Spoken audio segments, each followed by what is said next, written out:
Boa tarde, pessoal. Pensaram que iam se ver livres de mim, né? Voltei. Entrevista muito bacana hoje. Meu colega Luiz Carlos Kepp, aprovado 2 vezes no concurso, e eu vou voltar a esse assunto mais na frente. Tirou uma nota impressionante na prova discursiva de língua portuguesa, 98. Se não me engano, ele tirou mais e depois na recorreção a nota caiu um pouco, mas de qualquer forma é uma nota impressionante. Essa é mais uma live de uma série interminável, como eu já disse. Pretendemos continuar indefinidamente, quem sabe, essa maratona que nunca acaba de lives, conversas com professores, diplomatas e pessoas que podem inspirar a trajetória de vocês em direção à conquista da carreira diplomática. E muito disso também tem o objetivo de desmistificar um pouco alguns aspectos relacionados tanto à aprovação no concurso quanto ao próprio exercício da profissão da carreira diplomática. Então, é por isso que a gente está fazendo essa iniciativa. E aí, tudo bem? Fala, meu caro. Tudo Será que está jóia? todo mundo escutando bem? Eu estou ouvindo perfeitamente. Estou ouvindo bem, sim. É, Sim. E a conexão está boa também. Tá boa, isso é que bom. muito bom. E não é normal no sábado, assim. Muito bom. É, Obrigado, hein, Luiz, por ter aceito esse convite. Certamente vai ajudar muita gente. Nós já fizemos aquele encontro com os CACDistas ali em Brasília também. Eu acho que em fevereiro, né, quando eu tive no Brasil, foi muito bacana. E você é sempre muito simpático, sempre solícito, disponível para ajudar as pessoas que te procuram. Eu agradeço muito por ter topado essa conversa também. Eu estava explicando aqui para o pessoal, antes de você entrar, que o objetivo dessas lives também, além de preparar tecnicamente para aprovação no concurso, ela tem o objetivo também de aproximar os candidatos à carreira diplomática dos diplomatas de fato, né, que passaram na prova, e entender um pouco como é nossa vida, como é o exercício da nossa profissão, e desmistificar algumas falsas concepções que as pessoas têm de que o diplomata é uma espécie de aristocrata. Até foi uma pergunta interessante até que o Edmilson fez aqui, se nós somos intocáveis juridicamente. E, então é importante a gente se aproximar o Itamaraty das pessoas para que a gente possa, dessa forma, ter, de fato, os candidatos que serão os melhores diplomatas. Né? E é importante para a pessoa saber onde é que ela está entrando, o que é que ela vai fazer para o resto da vida antes, de fato, de ser aprovado no concurso. Né? Então, obrigado. E você tem uma história muito bacana para compartilhar com o pessoal. Para essa live de hoje, eu abri uma caixinha de perguntas. Eu tenho aqui, eu estava contando 26 perguntas. Infelizmente, a gente não vai conseguir abordar todas, senão a gente vai ficar até amanhã, porque são perguntas bem amplas.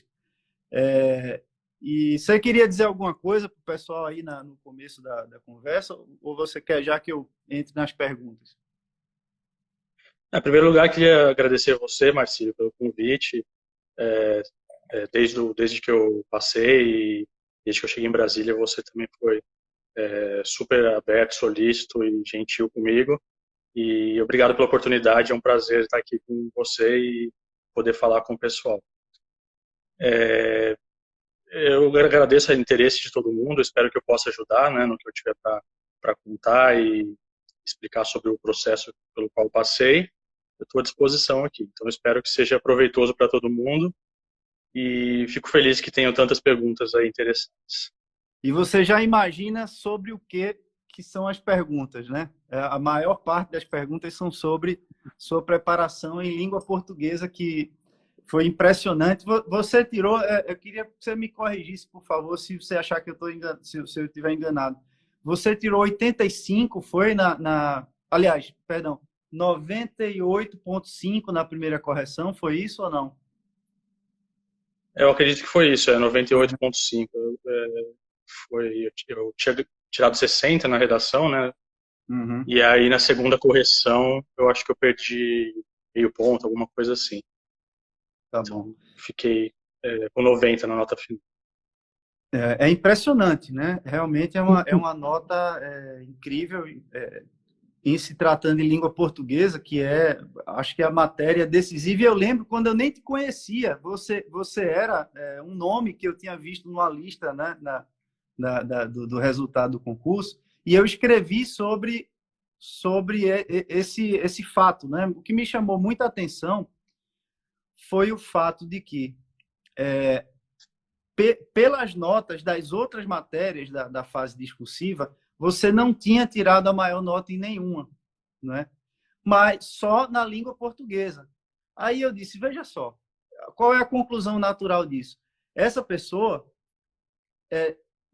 escreve tão bem a ponto de o texto trazer benefício para todas as matérias. Então, de certa forma, o conhecimento, o domínio da expressividade, da linguagem,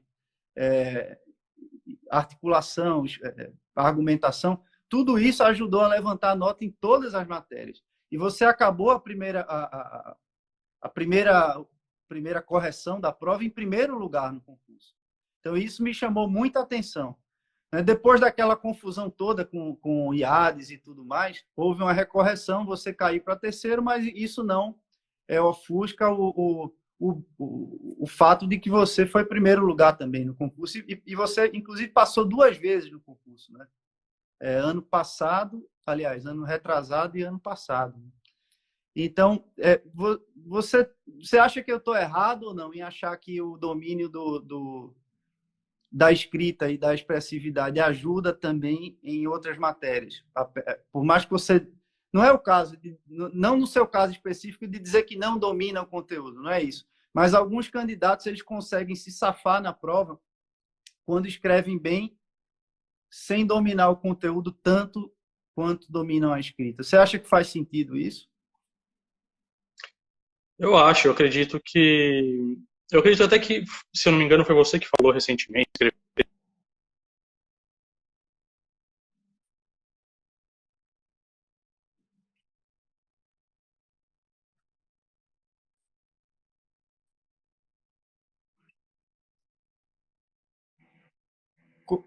Cortou um pouco, Luiz. Esse meio e fim, ele consegue entender a lógica do argumento, e isso acho que favorece muito, né? Ô, Luiz, Estão me perdão, escutando eu bem? posso Tá pedir para você travando. repetir essa parte, porque a sua internet travou quando você começou a falar. Tá, eu vou... Mas agora já parece que melhorou. Foi.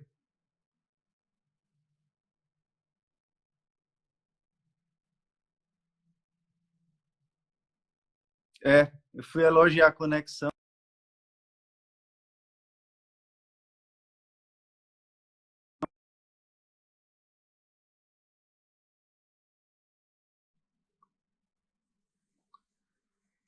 Eu acho que a gente continua. Ele saiu. Deve ter caído a conexão dele. Poxa, quando começou a ficar interessante o negócio, o camarada caiu. Olha aqui, acho que ele voltou.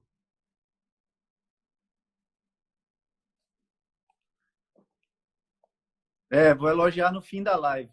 Elogiar a conexão só no fim da live agora. Vamos ver se melhora agora. Certo. Então, quando você começou tá melhor, a falar, será? caiu. Tá, se não der certo, eu vou descer lá embaixo e aí vai melhorar, tá? Descer lá. Né? Pode usar redundância. Então, respondendo a sua pergunta sobre a importância da linguagem nas respostas de outras matérias, eu acredito que sim, a influência é grande, porque a estrutura da resposta é muito importante, né? Você ter começo, meio e fim facilita Dá um minutinho só que tá tendo eco aqui, eu vou... Tá certo, tudo bem. Eu vou descer que é melhor, tá? Eu vou descer. Você me espera um minutinho? Claro, tranquilo, Luiz, tranquilo.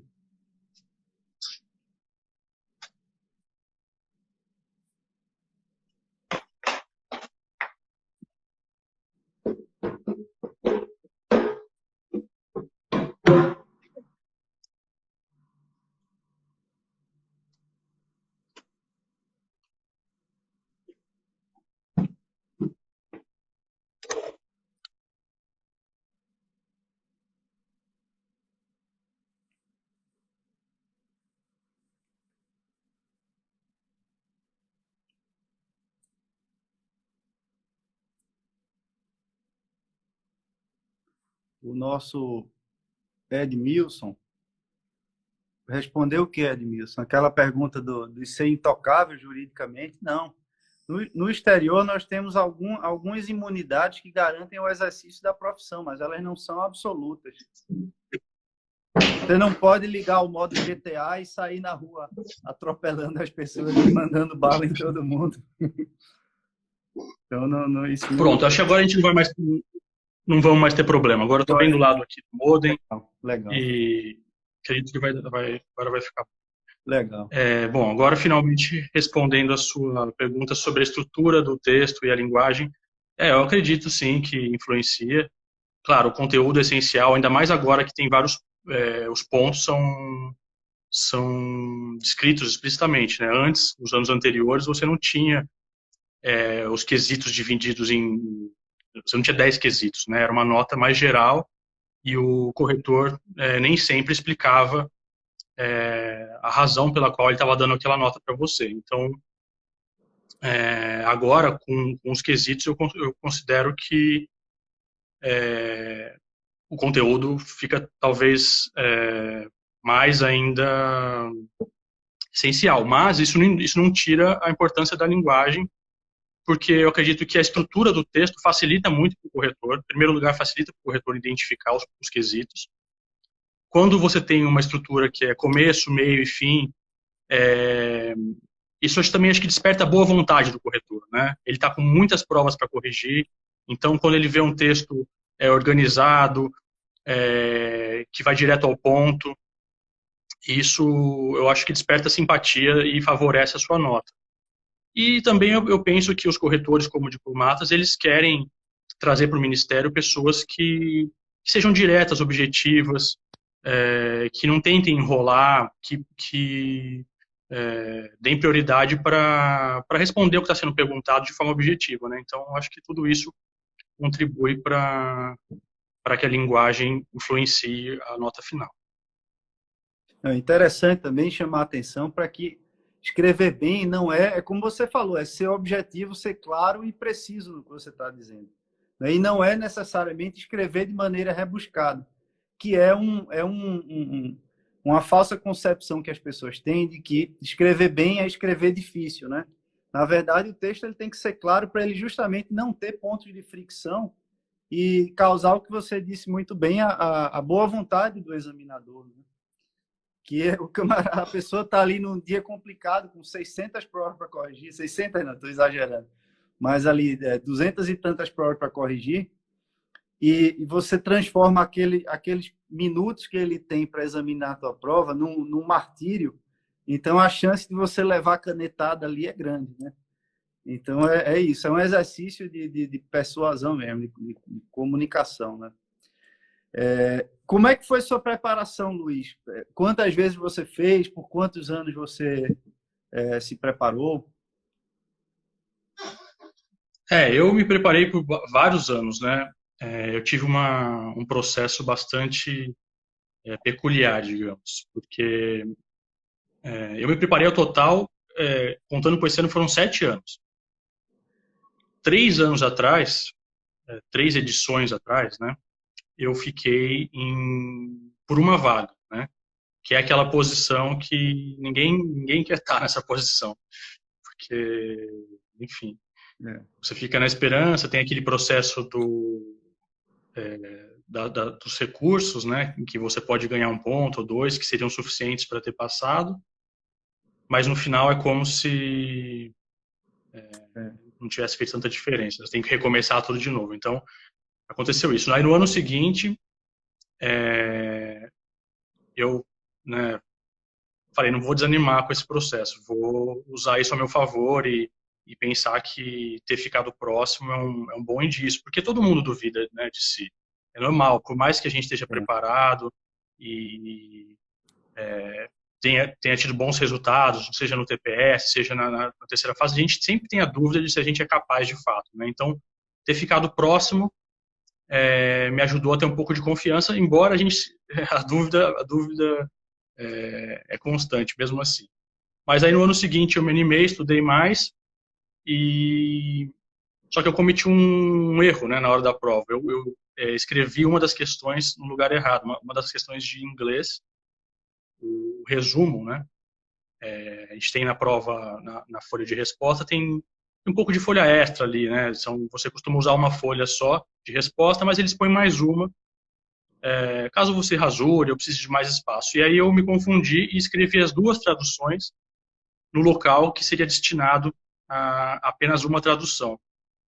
E aí eu fui eliminado da prova, né? Eu fui eliminado, eu entrei na justiça para conseguir que minha prova fosse corrigida. Ela foi corrigida e eu passei, eu acabei passando, né?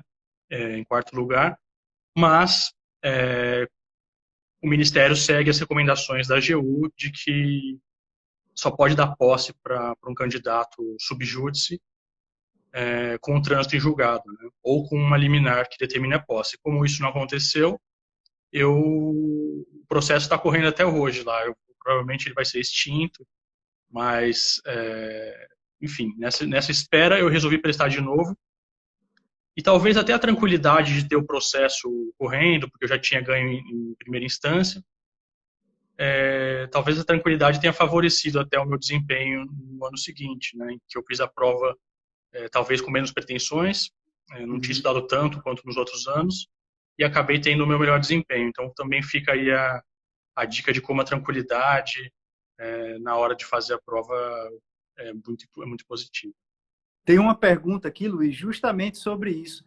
Eu não sei se você conhece ou sabe quem é, o Gercínio. Eu não sei se ele está assistindo agora também. Ele fez prova com você ano passado. E ele me disse que sentou do seu lado e ficou impressionado como você era calmo no momento da prova. E, por coincidência, alguém fez essa pergunta aqui, na caixinha de perguntas. Cadê? Como manter a calma? Foi a Aline. Como manter a calma na hora da prova? Ela está aqui, está assistindo agora. Eu acho que você, talvez melhor do que ninguém, possa dizer isso, né? Eu lembro do Gercínio, sim, a gente conversou aí nesse momento depois da minha aprovação, e super simpático também, mando um abraço para ele. Obrigado, Aline, também pela pergunta. Isso é uma questão bem complexa, né? Eu acho que é um processo bastante individual, de a gente estar bem com si mesmo, e para mim, particularmente, e essa não é uma fórmula que vale para todos, mas entra em vários campos, de alimentação, de me alimentar bem, de forma saudável, de fazer exercício aeróbico, meditação, yoga. Acho que muitas coisas aí valem a pena, terapia, tudo isso favorece. Cada um acho que tem que saber onde tá esse ponto de nervosismo, de onde vem essa tensão, né? Normalmente vem de uma insegurança, de um medo, de apostar todas as fichas no concurso. É uma situação bastante tensa mesmo, e que realmente me deixava tenso também. Mas eu acho que a gente tem que ser bastante realista com isso, aceitar se a gente tem uma fraqueza nesse sentido, se a gente tem uma tendência a ficar mais nervoso do que os outros, e buscar o que for necessário aí para cuidar dessa ansiedade, tratamento médico, tudo o que for necessário, eu acho que deve ser feito para enfrentar isso de uma forma realista e madura, né? Porque é um processo que desgasta muito emocionalmente. E então tem que tomar cuidado com isso mesmo. Não são poucos os casos de pessoas que ficam muito mal nesse processo. Então é importante se cuidar aí, de várias formas. E são anos muito importantes da nossa vida, não é, Luiz? São anos aqui, ali no fim da nossa juventude, começo da vida adulta, em que a gente está querendo começar a vida profissional e entrar numa carreira, seguir alguma coisa. Então é um momento de muita tensão realmente, né? E responsabilidade também, sem ter certeza de que vai dar certo. Talvez o pior seja isso, né? Não tem ninguém que tenha certeza absoluta e diz assim, eu vou passar, tenho certeza, não tem como eu não passar. Muito... Ninguém consegue... Por mais que você seja autoconfiante, sempre vai bater um momento de pouco de insegurança também, acho que é normal, né? E essa tensão que você falou. Concordo, né? Vamos lá, que tem muita Concordo. pergunta. Oi. Tá, vamos lá. Tem muita pergunta ainda.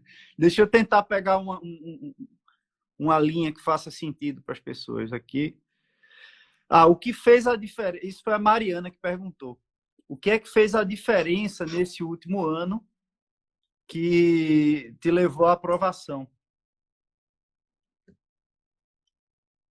Bom, como eu contei já, eu havia passado no ano passado numa boa posição. Então, eu não posso dizer que mudou muito em termos de conteúdo. Eu praticamente só revisei nesse último ano, o que é essencial, eu considero essencial, revisar muito, porque é muito extenso, né, o material, e às vezes se a gente entrar nessa sensação de que eu vou esgotar, vou chegar ao final, às vezes nunca chega ao final. Tem matérias, por exemplo, História do Brasil, que você sempre vai achar alguma coisa que você não conhece. Então, às vezes é bom delimitar um pouco, estabelecer um período do ano onde você considera que você já leu o que estava para ler e agora você vai só revisar, porque eu cometi esse erro algumas vezes, né, de querer sempre adicionar mais material até a última hora e faltar tempo para essa revisão no último mês ou nas últimas semanas que seja, né? Às vezes eu falava, eu vou ter pelo menos 2 meses para revisar. Aí chegava nos 2 meses, mas ainda falta isso, falta aquilo. Aí, vou ter pelo menos um mês. Aí assim vai indo e chega na véspera da prova, não deu tempo de revisar. Então, eu revisei bastante esse ano, foi uma coisa que eu acho que pode ter me favorecido bastante. Em outro lugar, talvez a tranquilidade, por eu ter o processo que estava acontecendo, que eu acredito que me garantiria uma vaga, então eu estava mais tranquilo. E eu acho que também tem um grau de aleatoriedade, de cair as coisas que você sabe, né? Poderia ter caído uma questão que eu não sei. Eu acredito que esse ano, quando eu fiz a prova, eu não tive essa sensação de cair uma questão que eu não sabia nada. E às vezes acontece, também não deve se desesperar. Às vezes cai uma questão que ninguém sabe, o que você particularmente não sabe, e no fim você acaba indo até melhor nessa questão, ou pelo menos na média. Então, enfim, essas variáveis aí. Teve uma pergunta nessa linha, Luiz. Pergunta se você conseguiu estudar todo o edital. Foi a Thalita que perguntou. Se você, na sua preparação, chegou a ter a sensação de que você tinha estudado todo o edital. Não, todo o edital, bom, o básico de cada tópico, sim, né? Com certeza, você tem que ter uma noção, pelo menos básica de cada um dos tópicos. Não dá para pular um tópico do edital. Nem um subtópico, quanto mais um tópico inteiro, né? Mas tinha coisas que eu não sabia bem, sim, com certeza.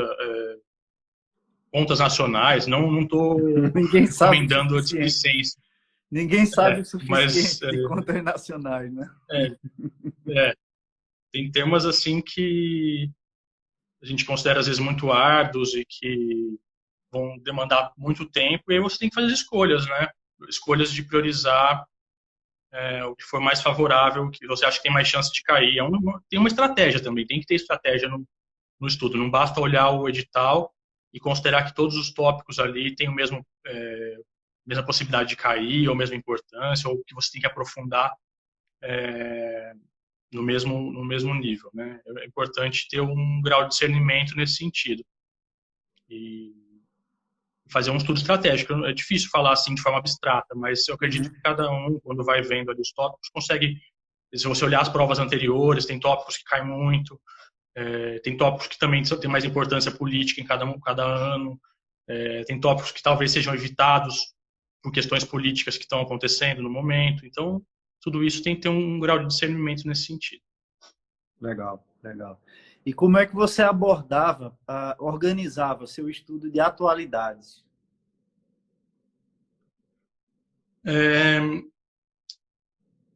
Eu também não lembro, talvez tenha sido você, Marcelo, que fez um texto sobre métodos de estudo. não tenho certeza se foi, mas eu li sobre como, às vezes, ler todos os dias uma quantidade muito grande de informações que tende a se repetir, que não mudam tanto de um dia para o outro, pode ser contraproducente. Então, eu não me dedicar, claro, eu tenho que ler notícias diariamente, tem que estar atualizado, pelo menos abrir diariamente lá os jornais mais importantes, se aparece alguma coisa relevante, ler o artigo, tudo. Mas eu não fazia um estudo muito extenso, diário, das atualidades. Eu deixava para fazer isso com mais foco no período mais próximo da prova, nos últimos 2 meses antes da prova, porque aí eu acho que já dava para... Por exemplo, tem um fato que se você for acompanhar ele o desenrolar desse fato diariamente, às vezes demora muito. Então, às vezes é bom você esperar o fato se concretizar um pouco, e aí você estuda ele mais a fundo, sabe? Então, eu às vezes escolhi essa estratégia de focar mais no período mais próximo da prova. E uma coisa que eu fiz, que eu recomendo e me favoreceu bastante, foi formar grupos com amigos, com outras pessoas, para dividir as atualidades, às vezes montar um grupo, cada um fica responsável por um país ou por um tema específico, e aí cada um faz um resumo e isso depois é trocado e as pessoas revisam, mas isso também achei que foi muito bom. Boa, boa. Eu recomendo, às vezes, a gente tem alguns grupos de estudo de atualidades que a gente ajuda a organizar, e esse método de dividir os assuntos é muito legal, porque a gente cria uma espécie de maço temático, uma espécie de dossiê sobre cada tema. E aí cada membro fica responsável por deixar aquele dossiê atualizado, que é mais ou menos como a gente trabalha no Itamaraty, né? A gente tem o maço de Angola, por exemplo. Então, quando tem uma missão empresarial, missão de autoridades que vem para Angola, nós temos... Brasília tem esse maço que está atualizado com toda a situação política, econômica, até o dia da visita. Né? E esse tipo de trabalho seria muito interessante numa preparação para a CACD. Né? Imagina você tem alguém responsável por manter atualizado um maço sobre, sei lá, a situação no Afeganistão, ou conflitos, enfim, conflitos regionais, né? Oriente Médio, alguma coisa assim.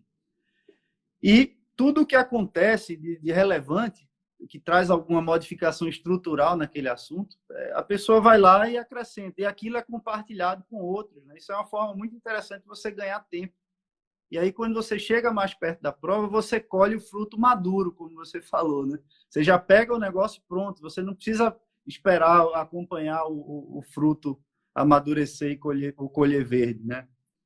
Isso é muito bacana, muito bacana. E língua portuguesa, hein? Como é que você recomendaria que as pessoas começassem o estudo de língua portuguesa? Eu considero que o que mais me ajudou, tanto em língua portuguesa quanto em língua inglesa, foi fazer simulados. Eu fiz simulado, foi uma das primeiras coisas que eu fiz, foi me matricular num curso de língua portuguesa. Foi a primeira coisa, o primeiro estudo que eu fiz foi esse. Eu fiz estudo de gramática, um curso de gramática e um curso de redação, porque aí você já vê onde está ali o seu problema, quais tipos de erro você comete com mais frequência e enfrenta isso. Foi o meu processo, né? E isso para várias línguas também. Eu acho que para francês, espanhol, fazer simulados, para mim foi essencial, assim. Escritos ou objetivos também? Eu fazia mais escrito, assim, mais escrito. Acho que o objetivo dá para achar questões na internet, né? Tem vários sites aí com questões de gramática. Isso. Eu acho que eu recomendaria, assim, depende do seu nível de preparação, quanto tempo faz que você estudou gramática, mas talvez eu recomendasse começar pela gramática. Se você tem alguma dificuldade nesse sentido, tem dúvidas, começar por aí, assim, eu acho que é um bom ponto de partida. você ter um domínio bom da gramática. Não precisa ser um domínio total, assim, né? Tão capaz de distinguir todo tipo de oração. Não é isso que vai determinar o seu sucesso na prova, mas saber usar a vírgula corretamente, saber colocação pronominal, essas coisas são essenciais, porque é o tipo de erro que mais acontece na prova. E, em segundo lugar, é bom ter um repertório vasto. Acho que não só um repertório vasto de sair lendo qualquer coisa ou de ter uma cultura geral, mas também de ter um repertório bem organizado, né? Então, toda vez que você lê um livro, ou você vê um artigo interessante na internet, ou que você lê alguma coisa que não tem relação direta com o concurso, mas que pode, de alguma forma, ser instrumentalizado em favor de um argumento legal, anota isso, né? Coloca isso num resumo, porque a gente acha que vai lembrar, que na hora da prova vai vir tudo isso, Não vai nada. mas a gente vai esquecendo ao longo dos anos, né? Então, é bom ter num documento isso para ir revisando. Eu penso que isso me ajudou bastante também, ter um material sobre temas gerais. Às vezes, meu material de português, eu tinha, às vezes, um tópico sobre, não sei, tecnologias digitais, por exemplo, ou sobre o Holocausto. Temas assim que eu acho que são importantes, que não vão cair talvez diretamente, mas que de alguma forma é legal ter um argumento bom sobre aquilo, saber um autor que é importante naquela área, sabe? Isso pode acabar de alguma forma caindo na prova, e eu acabei usando isso. Eu lembro que caiu uma questão que eu fui bem no ano passado, no ano retrasado, né? Que não tinha diretamente a ver com o Holocausto, mas eu citei o Primo Levi, por exemplo, que é um estudioso dessa área, tinha a ver com direitos humanos, e eu fui super bem nessa prova, porque eu tinha esse argumento ali no meu material, eu revisei ele várias vezes e eu lembrei dele, né? Então, penso que seria nesse sentido, o começo, assim, né? Você ir guardando essas informações, estudando gramática e fazendo simulados. Tá. Perguntaram nessa linha também, é bom que você já está respondendo as perguntas. A Izinha perguntou se ler a gramática ajuda, né? Se estudar a gramática, pegar ali a gramática do Cunha, aí abre, vai lendo ali, se você faria isso também. Eu cheguei a fazer, sim, eu li o Cunha todo, grifei o Cunha, né? Uhum. Acho que pode ser legal, mas tem métodos mais objetivos, assim. Uma das formas que eu mais aprendi foi fazendo cursos, e tinha a apostila do curso, que era boa, a gramática tem muito material bom, né? Cursos objetivos, que vão direto ao ponto. Isso pode ser também legal. E fazer exercício de gramática, né? Gramática é um conteúdo que cai em muitos concursos, no vestibular, então é fácil de achar material nesse sentido. Mas também é importante olhar a primeira fase do TPS e notar que o número de questões estritamente sobre gramáticas não é grande, né? Uhum. A maioria das questões é sobre interpretação de texto. Então, eu penso que a gramática ela tem que estar a serviço da redação, a serviço da interpretação. E, claro, você tem que saber o básico para conseguir fazer alguma questão ali do TPS, mas o foco não é esse, exatamente. Que mais aqui? Essa pergunta você vai gostar de responder. Qual foi o lugar que a literatura teve na sua preparação? Essa é uma pergunta da Vanessa. Literatura brasileira, né? Uhum. Eu acho muito importante, né, a gente conhecer os clássicos da literatura brasileira. É um prazer também, né, estudar esses clássicos ao longo da preparação. Uma das coisas mais prazerosas, né, do concurso, ter temas e livros muito interessantes para a gente estudar. Mas eu também penso que esse estudo deve ser estratégico e organizado, né? Se você quiser ler mais como uma válvula de escape, um hobby, também é válido, né? Tem gente que não quer ficar fazendo só leituras mais pesadas, teóricas, e sempre está lendo um livro de romance, por exemplo.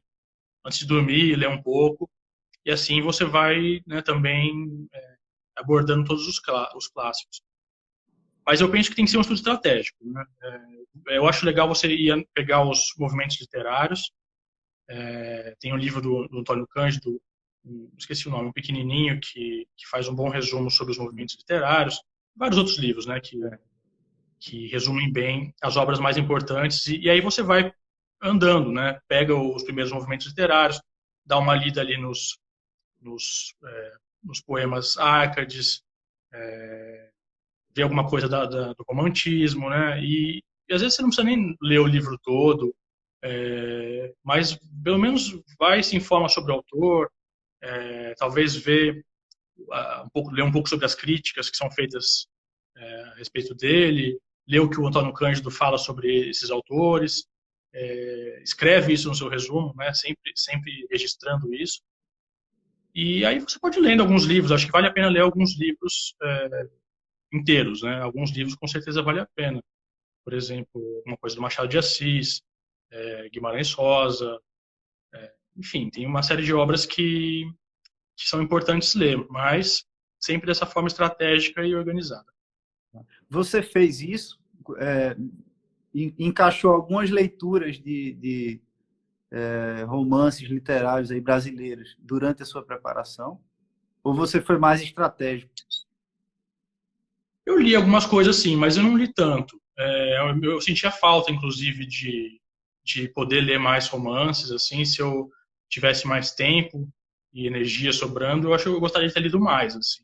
Mas eu passava o dia todo estudando, né? Então, depois que eu terminava minhas horas diárias de estudo, eu gostava mais, eu dava preferência para relaxar mesmo. Uhum. E então isso acabou diminuindo muito a minha carga de leitura de romances, assim, de literatura, né?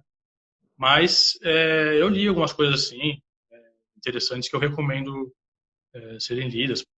Sei lá, lembrando agora Isaú Jacó, outras coisas do Machado de Assis. Acho que obras mais importantes mesmo. Assim. Eu já tinha lido outras coisas também para o vestibular ao longo da faculdade, então acho que tem que achar um equilíbrio nesse sentido. Tem muita coisa, não dá para fazer tudo, né, Luiz? Aquela história, a gente nunca fica com a sensação de que fez tudo que tinha que ser feito, mas nem sempre a gente precisa fazer tudo, né, para dar certo. A gente faz o melhor que dá. Né? É, é, eu penso que não é essencial, assim, né? Se você já tiver lido no vestibular algumas obras importantes, assim, Memórias Póstumas, esses clássicos, assim, que são realmente inevitáveis, não é essencial você ler muitos romances ao longo da preparação. É uma coisa se você tiver prazer em fazer isso enfim, mas não é uma coisa, assim, determinante. Tem que ser estratégico. É importante ler a crítica. Assim, às vezes, só para concluir, acho que às vezes vale mais a pena você ler uma crítica de um bom autor, uma crítica do Antônio Cândido, baixar um artigo sobre o Carlos Drummond, fichar esse material, porque dificilmente vai cair sobre o enredo da obra, né? Não vai cair sobre o que aconteceu com, enfim, usar o Japão, alguma coisa assim. Não vai cair. Vai cair sobre perspectiva crítica literária. Então, às vezes, vale mais a pena você se dedicar à crítica do que tem algum conceito, por exemplo. Guimarães Rosa tem o Cândido tem um conceito de superrealismo, né, para analisar o Guimarães Rosa. Às vezes é mais legal você ler sobre isso, entender esse conceito, fichar, do que você ler vários livros do Guimarães Rosa. Eu tive essa sensação, eu sei que não tem nada a ver com literatura, com o Milton Santos, por exemplo. Por mais que eu tenha lido a obra dele, mas eu achei, em algum momento da minha preparação, eu achei que mais importante era fichar o pensamento do Milton Santos do que o conteúdo do que ele apresentava ali. Sabe, me preparar para falar sobre o Milton Santos, em vez de falar do conteúdo dele. Eu acho que é nessa linha da literatura também, né? E Concordo totalmente. Né? E você estudava quantas horas por dia, Luiz? Essa é uma pergunta que todo mundo faz. Se você trabalhava também enquanto estudava, essas as mesmas perguntas que as pessoas gostam de saber. Uhum. ao longo desse processo eu fiz mestrado, né? Foi a única atividade paralela que eu tive ao longo desse período foi o de fazer mestrado. Então, ao longo do mestrado eu estudei menos, mas quando eu já não estava fazendo mestrado, eu tinha como meta 7 horas líquidas diárias. Tem gente que estuda 8 horas, quem trabalha claramente não consegue estudar tanto, né? Mas me conhecendo, entendendo o meu ritmo, 8 horas ficava excessivo e acabava sendo contraproducente. Eu acabava ficando esgotado, aí precisava às vezes de uma semana sem estudar, enquanto com 7 horas eu consegui manter isso quase ao longo do ano todo. Então, eu tinha essa meta de 7 horas líquidas, né? Tentava cronometrar, não precisa cronometrar exatamente, mas ter uma noção de realmente descontar os descansos, o almoço, essas coisas. Entendi. Tá, estão 7 horas. Eu gosto de comparar isso com treinamento de força. Eu fui competidor de levantamento de peso, né? E aí eu sempre percebia que quando eu queria treinar todos os dias da semana, o meu rendimento caía. Eu precisava dosar para baixo e chegar num equilíbrio sustentável. Eu acho que horas de estudo é mais ou menos isso, né? Algumas pessoas conseguem 15 horas, outras 3 horas, e até porque as pessoas estudam de formas diferentes, né?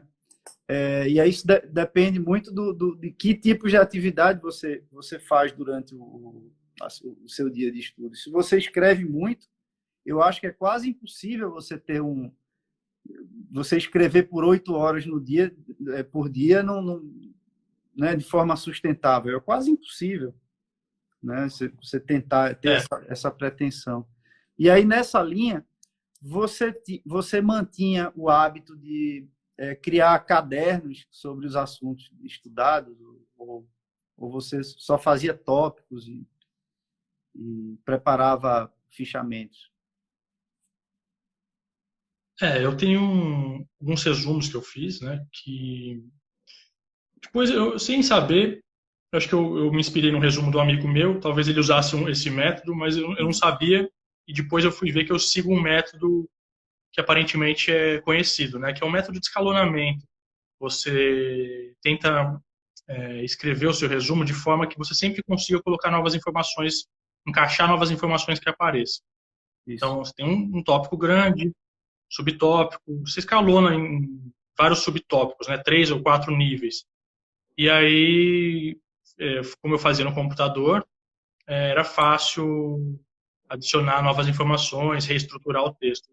Eu recomendo esse método, assim. Foi o que deu certo para mim, mas sei que também existem vários outros sistemas. Eu acho esse método excepcional. É o que eu chamo para o pessoal de apostila. É como se você estivesse construindo uma apostila que vai ser usada para ensinar outra pessoa. E ela não é construída só no momento em que você estudou aquele assunto. Ela é desenvolvida ao longo de toda a sua preparação, né? Como você falou, qualquer momento você vai voltar e vai enriquecer aquele conteúdo. E aí, quando você chegar perto da prova, aquilo vai representar a sua visão, a sua versão do que você estudou para o assunto, né? Eu acho é a base do método que eu recomendo de estudos, essa criação você chama de resumo escalonado, eu chamo de apostila, mas a gente está falando da mesma coisa, que é um texto que você vai alimentar ao longo da sua preparação, né? Eu adoro esse método. Para mim, é o que mais se parece com o que é cobrado na prova, efetivamente, né? Que é a sua versão do que você estudou. Não é tanto... Você não é avaliado diretamente pela quantidade de informação que você absorveu, mas pelo que você consegue produzir, né? Como você consegue se expressar em relação ao que você absorveu. Legal. Concordo. Eu acho que também acaba seguindo um pouco a estrutura que você deve reproduzir nas respostas, né? Você tem que sempre ter um argumento, desenvolvimento, exemplos, então acaba estruturando o seu raciocínio também dessa forma, né? Quando você lembra de um tema, já vem todo o escalonamento dos tópicos na sua cabeça, isso facilita na hora de responder. Você usava alguma técnica de memorização, tipo mnemônicos, ou flashcards, ou mapas mentais, ou não?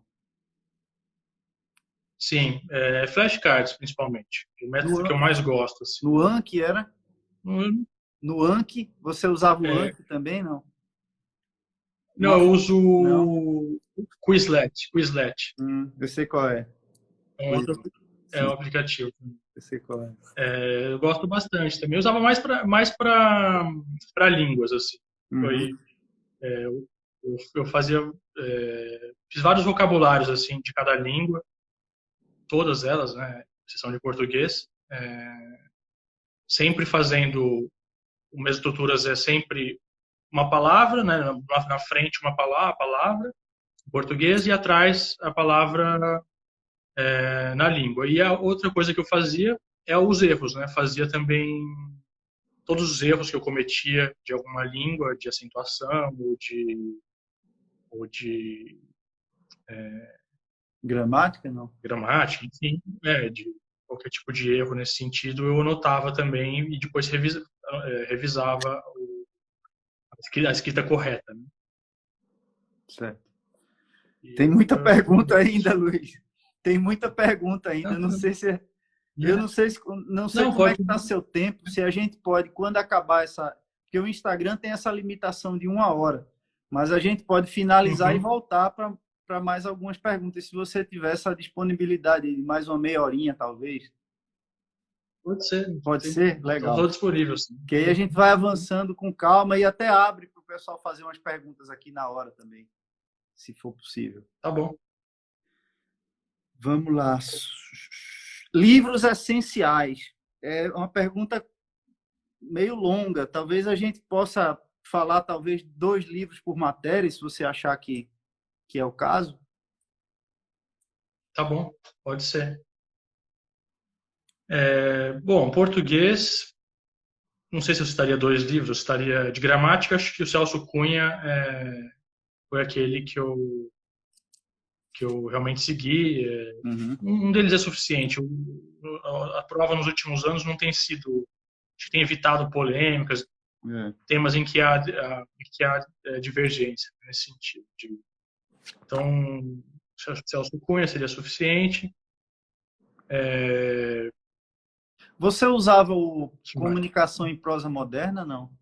Você chegou a usar esse livro? Eu cheguei a ler algumas coisas, assim, mas não usei na minha preparação. Mas não posso dizer que não seja bom. Eu que realmente não conheço a fundo. Tá. É, sobre história, é difícil também, né? Estabelecer dois bom, um bom livro introdutório é o do Boris Fausto, né? Todo mundo conhece, e o do Amado Servo, esqueci o nome do outro autor lá. O Bueno, Mas, o Sérvio e o Bueno. Clodoaldo Bueno, né? Clodoaldo, né? Isso. Esses 2 livros todo mundo conhece, acho que não é nenhuma grande recomendação. Mas a história a gente vai ver, tem que ver É. por tópico, cada tópico tem seus autores mais importantes, é um estudo muito extenso, por exemplo, de Império, né, da política imperial, tem o texto do Basile, daquela obra da Maria Ieda Linhares, que é um texto É. maravilhoso, assim, é um artigo que resume toda a política imperial. Então, cada tópico do edital em histórias você vai ter que achar um livro específico. Não tem nenhum livro que aborde tudo com a profundidade necessária, né? Inclusive, eu aproveito para fazer um comentário. Tem matérias que, para você alcançar o nível exigido do concurso, você vai ter que ler e estudar bem mais do que o outro. Né? A história do Brasil é um exemplo. É uma bibliografia muito mais extensa do que de outras matérias. Também tem que saber dosar o estudo nesse sentido. Assim. E tem um Desculpa, pode Não, e ficar à tem um vontade. perigo grande. Como o estudo da história é muito interessante e agradável, a gente tende a fazer mais do que dedicar mais tempo à história do que precisaria dedicar aos outros, né? Aos outros assuntos. Porque é legal estudar história, né? Quem não gosta? É, Quem não gosta de estudar história não devia se estudar para ser diplomata, né? Porque o grosso do concurso é cobrar conhecimento histórico ou com de matérias afins, né? Mas é isso. Verdade, verdade. História mundial, eu fiquei curioso também. Ver como é que você abordou. História, História mundial, eu vou dizer que eu não li tantos livros, eu li poucos livros e sempre revisei esses mesmos livros, assim. Tem uns 5, 6 livros que eu li que todo ano eu revisava. Uhum. Eu acho que foi suficiente para mim, porque não acho que cai num nível tão profundo assim, mas acaba tendo também uma relação, né, interdisciplinar com outros temas, né? Então é importante ter um bom domínio. Eu li Quais eram eles? um livro antigo, um livro antigo que é o Burns, que é um livro que muita gente recomenda. Eu gosto desse livro. Ele é bem objetivo. Acho que tem algumas coisas desatualizadas, tal, mas é um bom livro para começar assim, bem escrito. Tá? E qual outro? O do Sombra Saraiva também é um livro muito bom, né? O livro Laranjado do Sombra Saraiva, da história das relações internacionais, alguma coisa assim. Uhum. Tem vários, tem outros aqui que eu não eu sou meio ruim de lembrar os títulos aqui. Tem aqui aquele Dowie que chama, né? Do Lowe, isso. Acho que é Dowie. Do Lowe, eu tenho ele aqui. É um bom livro, também. É um bom livro também, porque da história do século XX, né? Também é bom porque ele aborda muita coisa e não aprofunda tanto, mas eu acho que é profundo o suficiente para o concurso, então também é um livro que eu recomendo ler e revisar. É legal ler alguma coisa, às vezes, de história da América Latina também, separado. Sim. Entendi. Desculpa. Não, é isso. Não. Só estava concordando com o do Lowe, porque ele faz uma abordagem interessante. Ele aborda meio que por temas, não é? E é parecido com o edital de História Mundial também, nesse aspecto. O edital ele não tem uma abordagem cronológica, ele vai por temas, né? Político, econômico e tal. E esse livro do Lowe, ele mais ou menos tenta dar essa pegada. Então, nesse aspecto, Sim. Ele é interessante para o concurso. Mas e aí, o que mais? Concordo. Geografia, como é que você fez com geografia? Geografia também é difícil dar uma indicação muito breve assim sobre geografia, né? Tem um livro História da Geografia, eu acho que tem que começar por aí, né? Que é um dos tópicos do edital. É legal dominar, tem caído cada vez mais, então eu começaria meus estudos de geografia por História da Geografia e Teoria da Geografia, o que inclui geopolítica, né? Então tem um livro do Antônio Carlos Robert de Moraes, um livro pequenininho, que é um resumo da história da geografia. Eu acho legal fechar esse livro.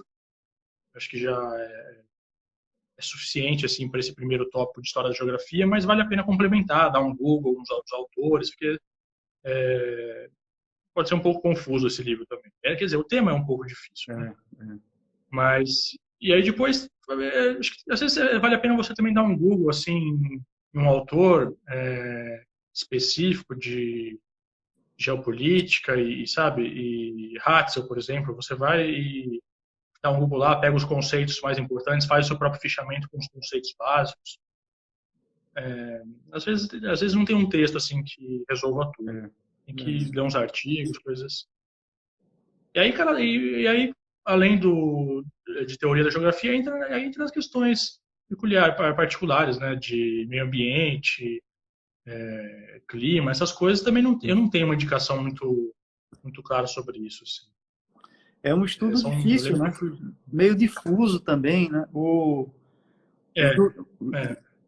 Juliano, um colega nosso, eu fiz uma live com ele também há umas 2 semanas. Ele tirou 100 na prova de geografia de terceira etapa, quando ele fez no meu ano. E ele disse que ele focou grande parte das energias dele, do estudo da geografia, para conhecer as políticas governamentais para cada setor. Então, isso naturalmente deu a ele o conhecimento também dos problemas de cada área da geografia. Eu achei interessante a abordagem também.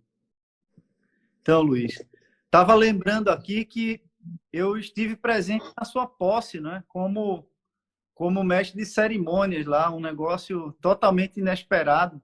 Eu caí lá na posse do pessoal desse ano, foi muito, muito bacana, muito legal. Foi bacana mesmo, É. muito legal. Você se incomoda se eu deixar os comentários abertos? Porque aí as pessoas já Não, podem fazer perguntas e eu tenho mais umas 4 aqui para finalizar essas que as pessoas mandaram. Muitas você já respondeu naturalmente, sem eu precisar fazer a pergunta. Então, eu tenho mais umas 4 e depois a gente pode responder algumas do pessoal que está aqui também para prestigiar quem está acompanhando ao vivo. Pode ser? pode, claro. Você quer terminar as matérias? Eu acho que a gente ainda falta direito e economia, não é? Para finalizar É, essa terminar pergunta longa, rapidinho. mas importante. Pior que depois que a gente começa o Rio Branco, tá, a gente esquece muita coisa do concurso, assim, dos nomes. Então, nem tô lembrando algumas coisas, mas de economia, o Mankio, né? Eu acho que é um bom livro para começar também. É um livro mais didático. Então, para quem quer começar sem fazer cursinho, assim, eu recomendo. Mas talvez não seja o livro com a profundidade necessária, assim, né? Tem o Blanchard, mas é um livro que eu acho que ele é legal, te ajuda a entender algumas coisas mais teóricas, modelo BPLM, essas coisas, mas ele é um livro bem que talvez vá além do necessário. Vale a pena dar uma olhada em alguns tópicos, talvez, acho que é legal. Blanchard, né? Um livro branco, assim. E aquele livro de História Econômica, que é uma das matérias que eu achava mais difícil no começo, que a gente tem que ter um conhecimento já da teoria e misturar com a história. Aquele livro do Paiva Abreu, né? Esqueci o famoso, né? Marcelo, Ordem do, a ordem do progresso. isso, A Ordem do Progresso. Esse livro é excelente. É um livro difícil, talvez valha a pena começar com alguma coisa mais fácil e depois deixar ele para um segundo momento. Né? Isso. E direito, também é difícil. Bom, tem vários manuais, né? O manual do Portela, eu acho muito bom.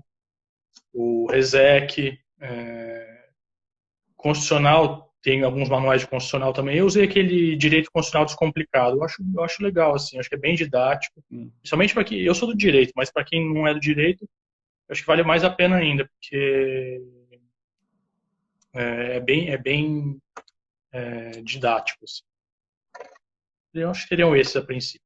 Legal. Só uma curiosidade, você fez mestrado em quê, Luiz? Em que área? Eu fiz mestrado em Direitos Humanos na USP, na Faculdade de Direito. Né? Eu sou formado em Direito e eu fiz em Direitos Humanos.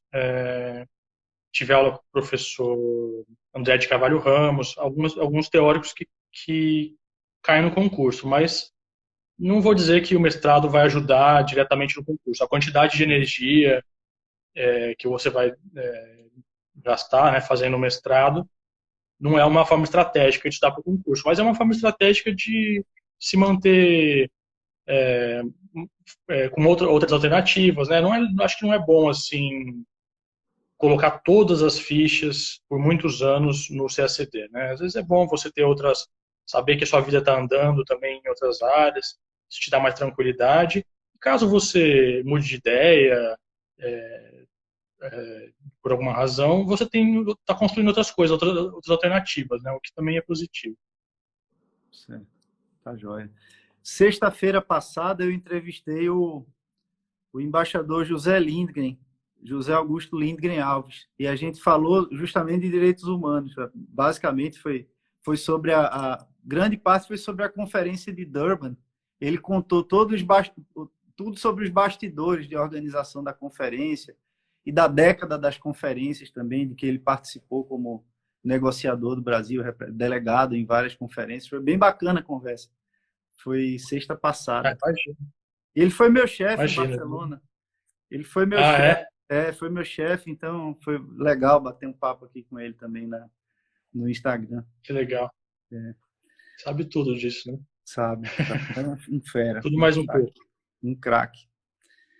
Luiz, olha, tem uma pergunta legal aqui. Não sei se é muito ampla. Vou tentar restringir um pouco. É o seguinte. se você pudesse dar dicas de o que não fazer, quais seriam as mais importantes em preparação para o CACD, em geral? Acho que isso é importante mesmo, a gente pensar que a gente teria mudado a nossa preparação, né? Hum. Eu penso que eu não faria. Primeiro, ler obras muito extensas, que nem sempre não tem uma relação tão direta com a prova. Por exemplo, Casagrande e Senzala. É normal, no começo da preparação, as pessoas quererem ler todos esses clássicos, Raízes do Brasil, Casagrande e Senzala. Não vou dizer que não seja útil, são obras essenciais e que, claro, se você ler a obra inteira, a chance de você lembrar lá na hora é muito maior do que se você ler um pequeno resumo, né? Mas se você for ler todos esses grandes clássicos, você não consegue caminhar bem no concurso, né? Então, eu não leria essas obras muito longas, ainda que importantes. Eu priorizaria ler algum comentário sobre essas obras, alguma crítica, fazer um fichamento dos conceitos mais importantes. Eu acho que se você fizer um fichamento dos conceitos mais importantes da obra e revisar várias vezes, é um tempo muito mais bem usado do que ler uma obra muito extensa inteira, assim, né? Eu acho que eu faria isso. Eu acho também o método de resumo, eu também, no começo, eu fazia resumos é, mais parecidos com prosa, né, com texto, assim mesmo, texto corrido.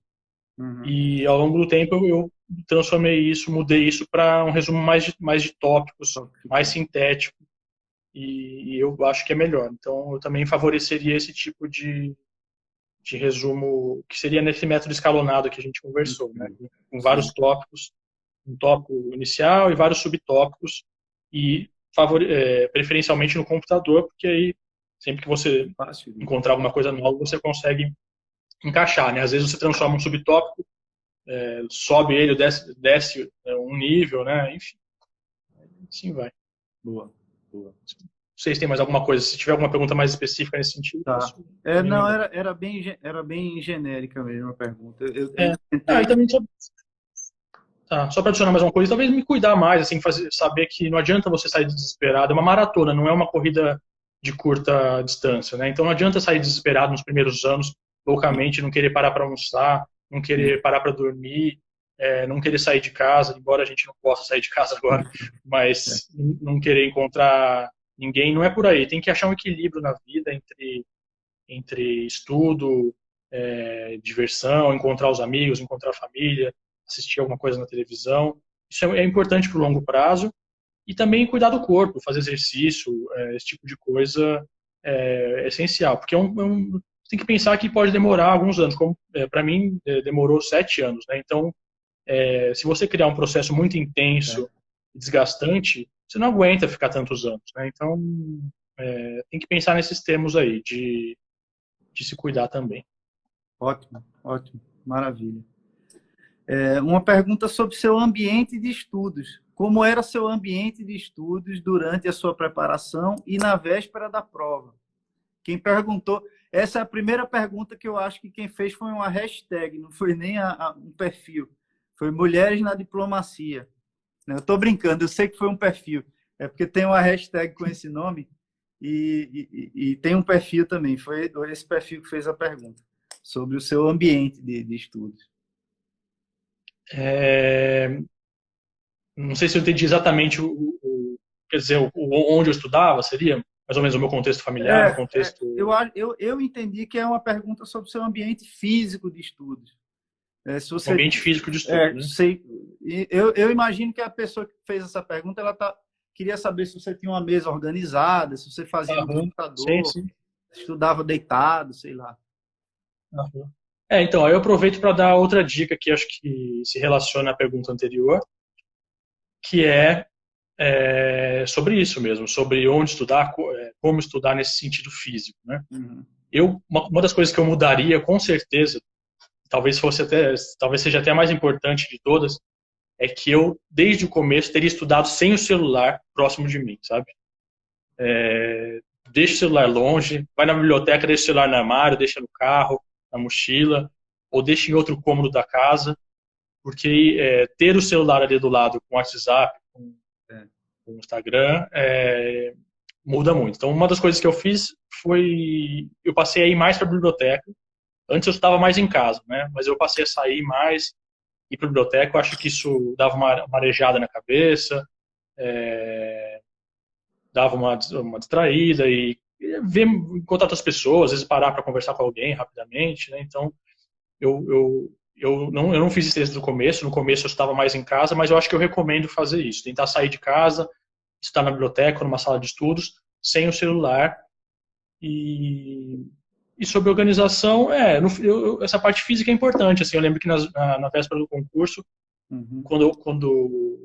nos últimos, assim, bem na véspera, na última semana, eu ficava em casa, né? Não saía de casa, porque aí é uma questão de ganhar tempo ali, né? E aí, nesse momento, eu lembro que eu organizava fisicamente todo o meu material, né? Eu separava tudo em pilhas, assim, aqui história, aqui economia, tudo, os livros que eu ia ler, os resumos, e separava fisicamente no meu quarto, tentava distribuir de uma forma organizada, nesse sentido. Embora eu não seja uma pessoa tão organizada quanto eu gostaria. Certo. Perguntaram aqui quando é seu aniversário e qual o seu signo. Eu faço aniversário dia 12 de setembro, né? Nasci em 87, em São Carlos, né? Uhum. Então, meu signo é Virgem, sou virginiano.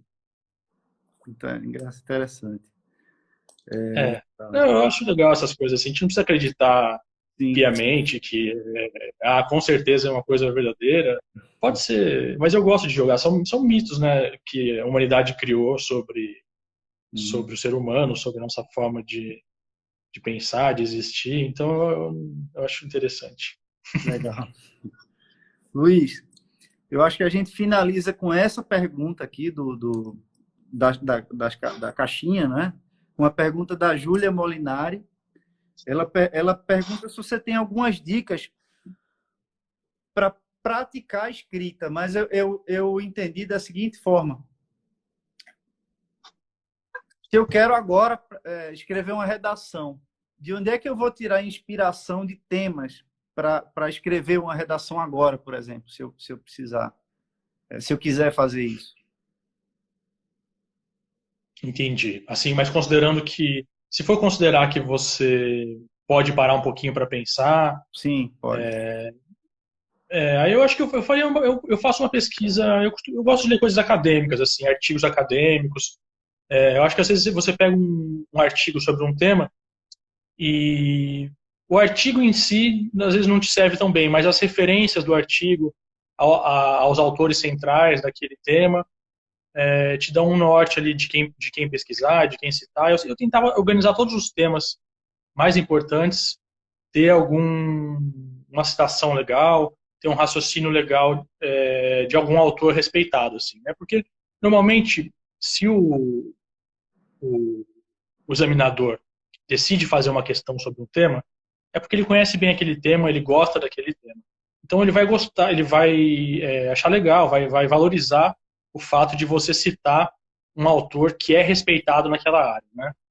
Então eu acho legal ter alguns autores chaves para cada tema. Por exemplo, esse ano caiu culinária, né? Esse foi um tema que me escapou. Eu gostaria acho que poderia muito bem ter colocado ali no meu resumo algumas coisas sobre algum crítico muito respeitado dessa área, teria talvez enriquecido a minha questão. Enfim, acho que vale para vários temas. Assim. Mas o mais importante, o que eu gostaria de dizer assim, é que quando você chega já na segunda fase, não vai estar te faltando conteúdo, sabe? Dificilmente vai te faltar conteúdo sobre uma questão que cair ali. Você vai ter o conteúdo suficiente, ou pelo menos básico, para responder aquela questão. É mais uma questão, é mais um desafio de linguagem mesmo, de estruturar a questão. Eu acho que é mais por aí. Tá. Teve um aspecto, aí eu vou colocar uma pergunta minha. Na verdade, é uma proposta de debate, na verdade.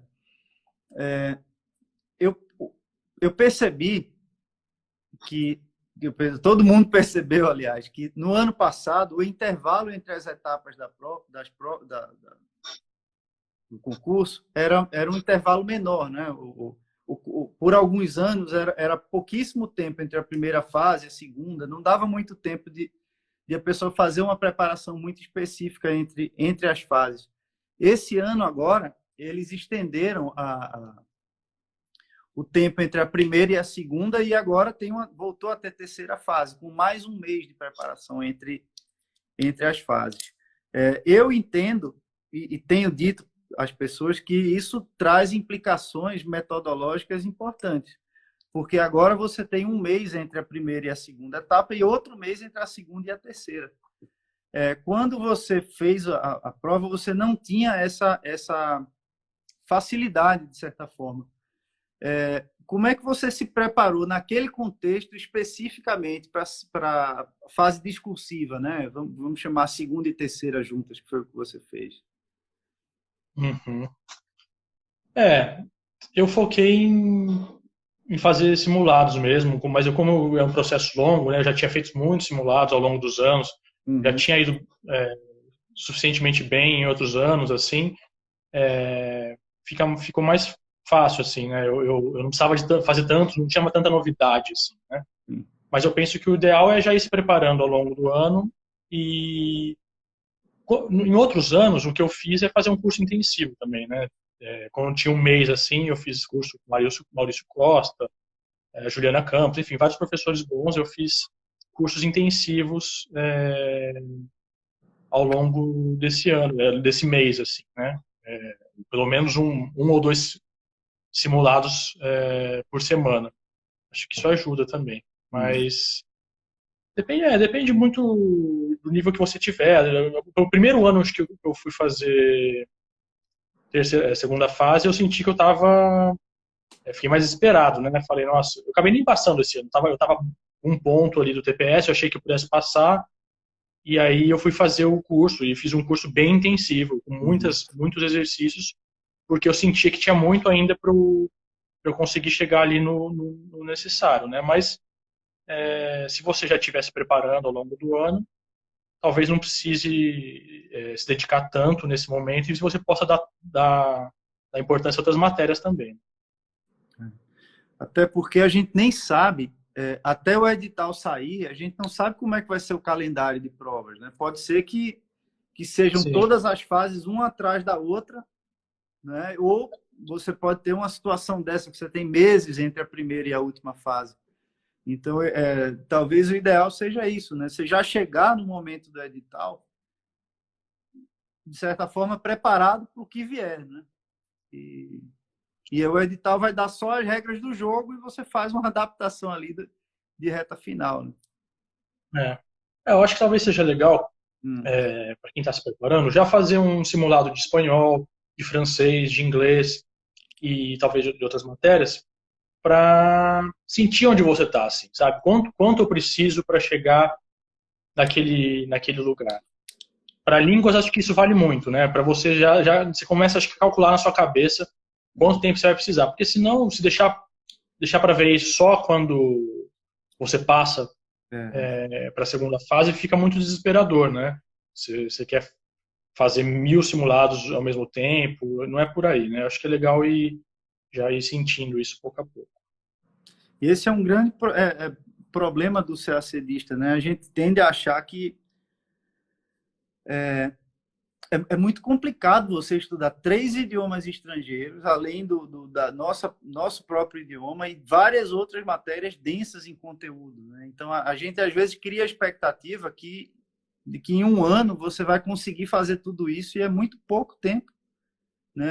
É normal que as pessoas precisem de 4, 5, 7, 8, 10 anos, né? E ter essa expectativa de que você em 2 meses vai dominar um idioma estrangeiro é muito irreal, não é, Luiz? Eu conheço pessoas que estudaram inglês por 10 anos e não têm um nível nem próximo do que se precisa para a prova. Então, eu acho que é entender um pouco que é um processo, né? A preparação é um processo, enfim. Você vai ter que ter método, você vai ter que ter paciência, né, também um pouco. Sim, concordo. Acho que língua, sobretudo, né? Não é uma coisa que dá para se aprender em um ano. entre todas as matérias, acho que as mais difíceis de aprender rápido são línguas, né? Então vale a pena começar a fazer simulados assim de línguas. Acho que logo, talvez no primeiro ano, não precisa fazer muito. Assim. Você faz um É, simulado de inglês por mês, um simulado de espanhol a cada 15 dias, faz uma semana de francês, uma semana de espanhol, ou até menos. Né? Mas aí você já vai entendendo quanto esforço você vai precisar para chegar no nível necessário. E português também é legal porque cai, né, acaba se relacionando a todas as matérias. Né? A sua forma de escrever, a sua língua nativa, certamente influencia a sua forma de escrever nas outras línguas. Então, você conseguir estruturar um texto bem na sua língua favorece a sua escrita também em inglês, francês, espanhol. Mas acho que é por aí. perfeito, perfeito. Bom, matamos aqui as perguntas da caixinha. Vamos agora aqui para as perguntas do pessoal que está ao vivo. Vou tentar pegar umas 3 ou 4 perguntas aqui.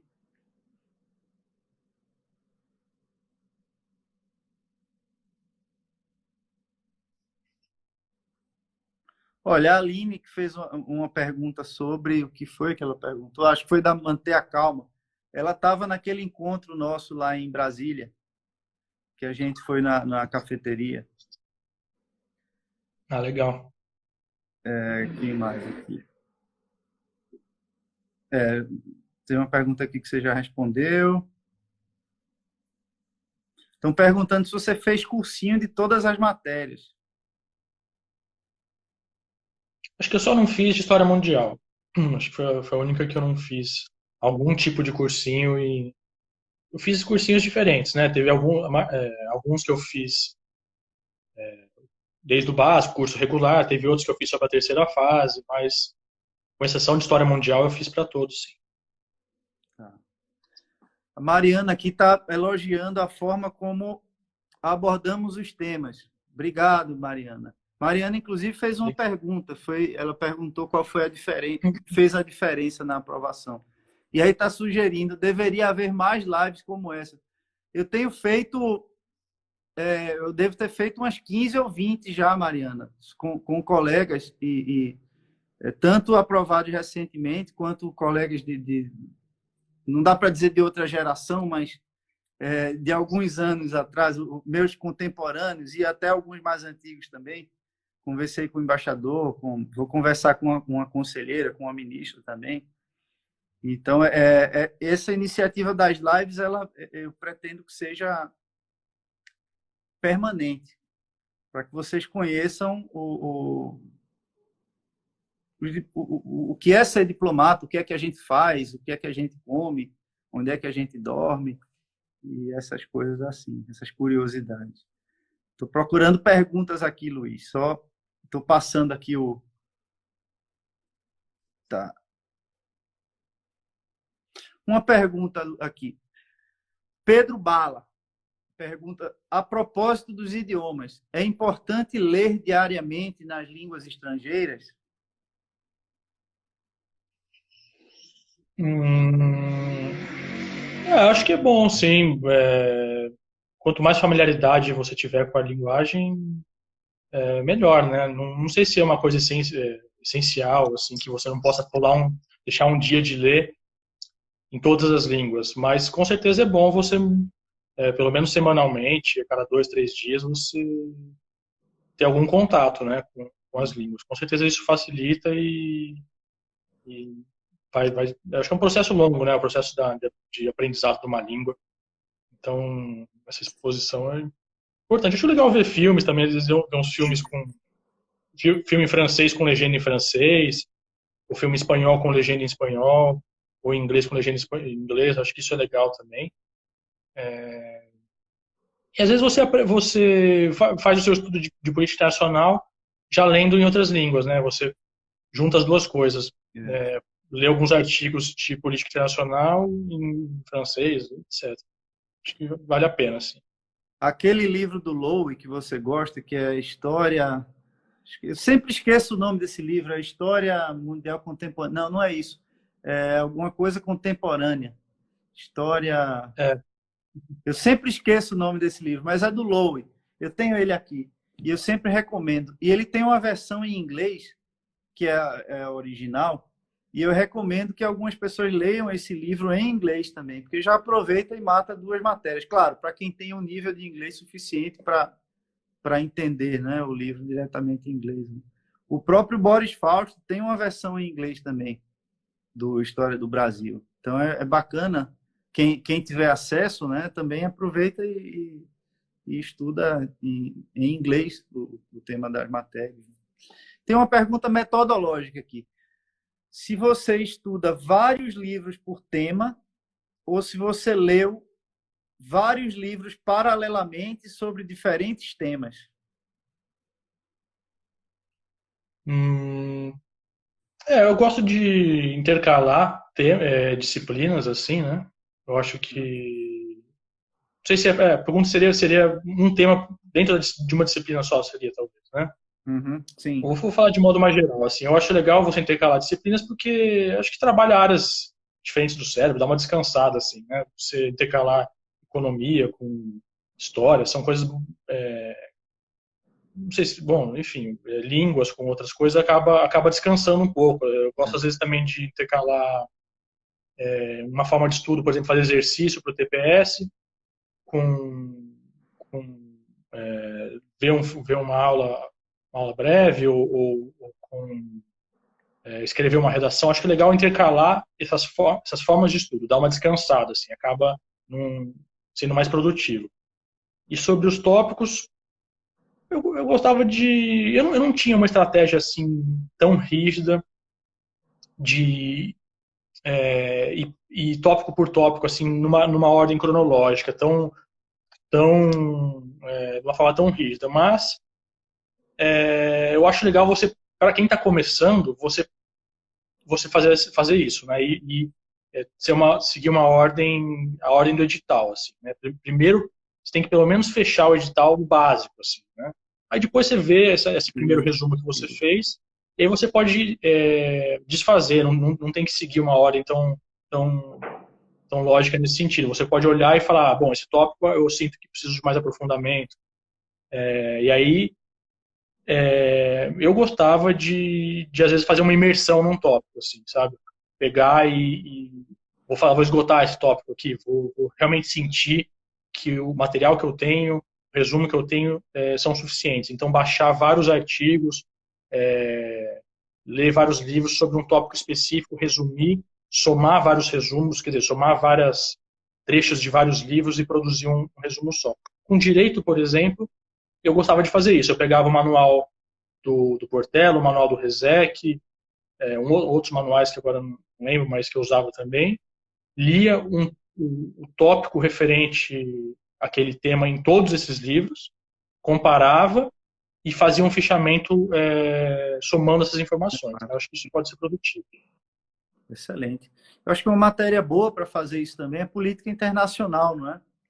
Que você tem essa topificação do edital, dos assuntos, né? É legal. Isso, meio ambiente, vamos ver o que é que tem de meio ambiente. Aí você faz uma coletânea, né, de material que está difuso, e acho que é uma matéria bem legal de fazer isso. E normalmente a gente aprende muito dessa forma, não é, Luiz? Eu acho que a sensação que dá depois que você acaba uma maratona dessa de estudo de um tópico é que você está preparado para qualquer coisa que vier sobre aquilo, né, na prova.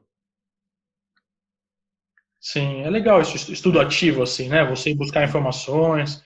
Às vezes pode ser menos maçante também. Você aprende também nesse processo, como você disse, aprende a como encontrar informações, como identificar informações mais relevantes, como separar o joio do trigo, essas coisas, né? Acho que é um processo útil, sim. Só que tem tanta coisa que é impossível a gente conseguir fazer isso com todos os assuntos, né? A gente termina escolhendo alguns ali e eu acho que você deve ter feito Eu acho que no isso, começo... né? Uhum.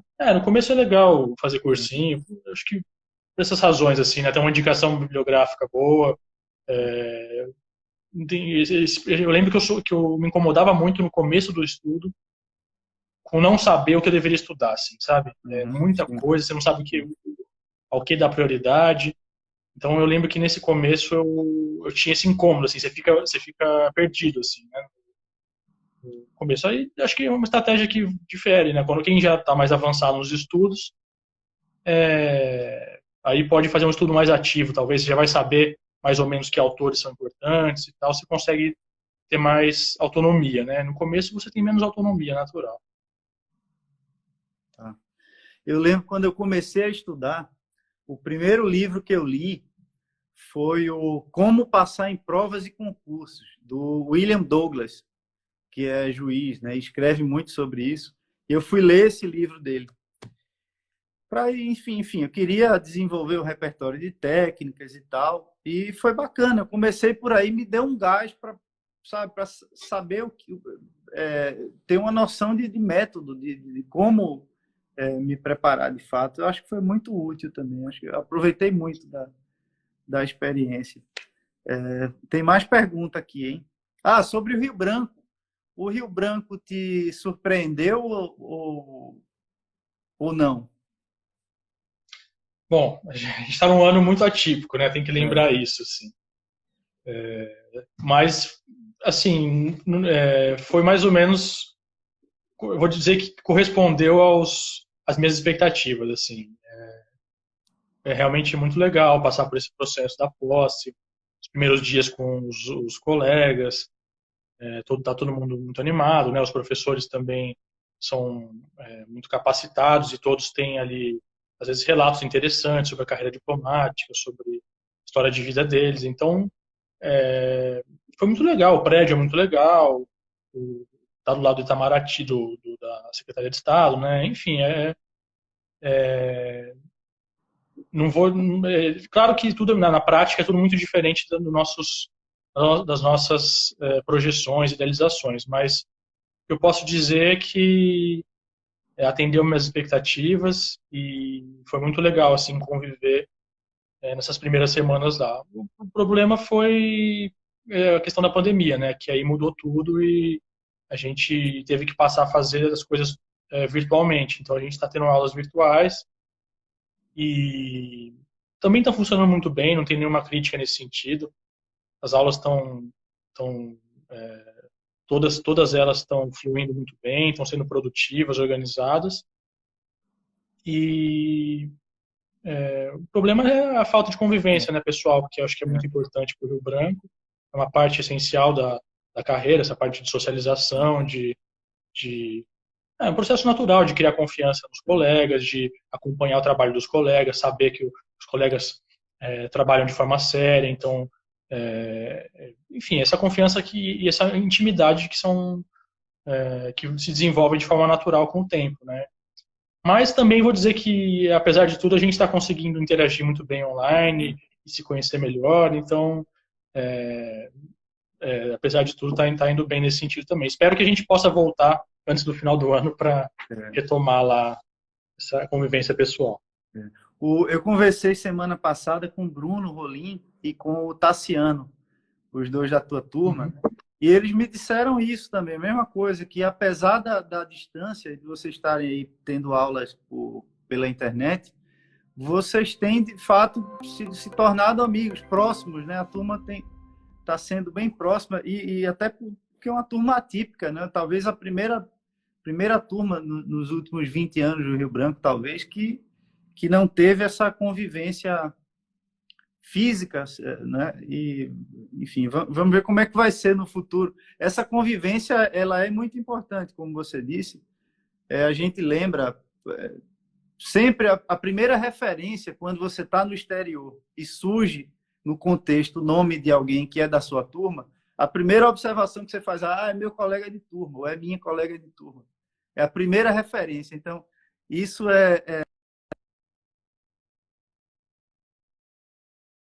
isso é bem legal e é bem marcante na carreira inteira. E muitas vezes a gente depende até dos colegas de turma para passar referências sobre nós quando a gente tem alguma pretensão de algum posto. E aí você sabe que tem um colega de turma lá, então, olha, fala lá com o chefe, fala, né, faz uma recomendação, vê se você ajuda na minha remoção. Então, é muito, muito importante esse sentido de turma. Uma pergunta. É, só para fazer nesse sentido, acho que eu dei muita sorte, minha turma é realmente muito legal, é um pessoal muito tranquilo, bem-humorado, focado, assim, é um privilégio mesmo estar com esse pessoal. Acho que é um comentário comum na nossa turma, esse de falar o quanto a gente se sente privilegiado por ter uma turma legal, assim. Bacana. Minha turma é a única que eu tive experiência. Acho que a maioria deve ser, pelo que eu convivo, assim, com as outras turmas, não tenho nada, assim, a contestar. Pelo contrário, as pessoas, em geral, ali da convivência do Rio Branco, a gente teve o privilégio também de conviver com a outra turma um pouco, né? Essa Isso. primeira semana estava outra turma lá. É. Isso também foi muito bom e o pessoal também muito legal, mas acho que, enfim, é um privilégio nesse sentido. E eu vou conversar semana que vem com a Bruna e com a Bárbara. Bruna Veríssimo e a Bárbara Policeno também, que são da sua turma. Tenho conversas marcadas aí com elas. Eu vou divulgar no calendário que a gente deve soltar nos próximos dias a próxima sequência de lives. E vou ver se eu consigo conversar com mais algumas pessoas da tua turma também. Eu vou fazer os convites aqui no privado para ver se topam. E qual foi a língua exótica que você resolveu fazer no Rio Branco, Luiz? Eu estou fazendo russo. Russo? Eu estou gostando bastante. Eu acho que entre as três, eu acredito que é a menos difícil, né? Não dá para falar em mais fácil, porque entre russo, árabe e chinês, né, mandarim, não existe nenhuma língua fácil, mas eu acredito que é a menos difícil, Uhum. pelo que os colegas relatam, mas eu escolhi mais porque pelo meu interesse por cultura russa. Eu adoro cinema russo, Tarkovsky, que é um dos meus cineastas favoritos, literatura russa também é super especial, né? Então eu escolhi mais por essa razão. Estou gostando bastante. A professora é excelente, né? A Dina, professora muito boa. E não é fácil, né? Tô sofrendo um pouco ali nos estudos, mas a gente vai caminhando pouco a pouco. Tá certo, tá certo. Bom, eu acho que com isso encerramos as principais perguntas. Tem uma pergunta aqui sobre estágio, mas eu acho que ninguém está falando. É o Guilherme, mas eu acho que ninguém está falando ainda em estágio, não é? Lá no Rio Branco. Nada foi dito nesse sentido. Eu não sei, realmente não tenho informações muito precisas sobre isso. Acredito que talvez ano que vem, seria ano que vem, algum estágio de alguns meses, mas eu não sei falar bem sobre isso. Essa pandemia deixou tudo muito incerto, né? A gente não sabe muito como é que vai ser, como é que vão ser as coisas, remoções, lotações, está tudo muito complicado. Uhum. Enfim. Sim. Luiz, você quer deixar uma mensagem final para o pessoal de encerramento da conversa? Eu quero agradecer, fico lisonjeado pelo interesse no que eu tenho a dizer aqui. Espero que tenha servido para os propósitos de vocês aí no concurso, na vida. E força, né? Força nos estudos, foco, paciência. Seja gentil consigo mesmo também, não exija a perfeição, porque é natural ao longo desse processo a gente ter alguns dias em que a gente não estuda tão bem, que a gente não se sente tão bem. É natural a gente errar nesse processo. Enfim, combine realismo, né? Seja realista em relação ao seu projeto, às suas condições, ao seu interesse na vida, seus interesses na vida, e com paciência e perseverança. Acho que seria algo nesse sentido. E estou à disposição, se tiverem alguma dúvida, pode me mandar mensagem pelo Instagram aqui. Tenho recebido algumas mensagens, às vezes não dá para responder de forma tão rápida, porque o Rio Branco é muito corrido, o Rio Branco, né, são muitos trabalhos, mas eu respondo todas as mensagens que eu recebo. Então, fiquem à vontade aí, se eu puder ajudar em alguma coisa, eu estou à disposição. E obrigado, Marcílio, mais uma vez, pelo convite Que é e isso. por todo o diálogo que a gente vem tendo aí nos últimos tempos. Que é isso, que é isso. Muitos elogios aqui a conversa, hein? Então, isso é muito bom. Quer dizer que o pessoal gostou. Tenho certeza. Foi muito legal, muito bacana e espero que ajude muita gente também. Obrigado, obrigado, Luiz. A gente vai conversando, a gente vai se falando aí. Temos projetos juntos, né? Então, a gente vai Sim. conversando. Tá, joia, turma? Espero que vocês tenham gostado. A gente volta essa semana ainda com outra live. Eu vou fazer os anúncios aqui do correspondente tanto no perfil do Grupo Bico quanto no meu pessoal. Quem já está lá no grupo do Telegram, do Grupo Bico, já vai saber em primeira mão quem serão os entrevistados da próxima live. Para se inscrever, é só entrar lá na página do Grupo Bico e acessar o link que está na bio para se inscrever nesse grupo do Telegram. Tá bom, turma? Tem até curso gratuito lá dentro do grupo. Então, espero que vocês tenham gostado dessa conversa. Foi ótima. Luiz é um craque, um fera. E espero que vocês gostem das próximas também. Tá bom? Obrigado, Luiz, mais uma vez. E bom fim de semana para vocês. Fiquem bem. E você também, meu amigo. Um grande abraço. Muito obrigado, Marcílio. Um abraço e vamos Tchau. falando. Valeu. Tchau. Tchau, tchau.